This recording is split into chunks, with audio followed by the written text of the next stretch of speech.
sevmeyene adam denir mi? Yaz dostum, selam almayana yiğit denir mi?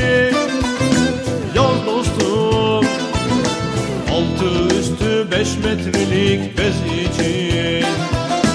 Yaz dostum, boşa geçmiş ömre yaşam denir mi?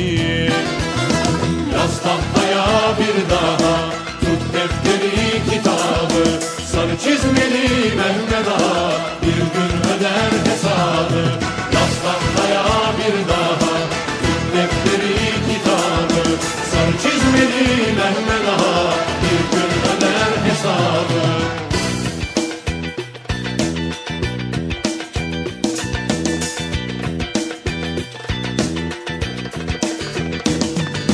Yaz dostum, yoksul görsen besle kaymak balıyla.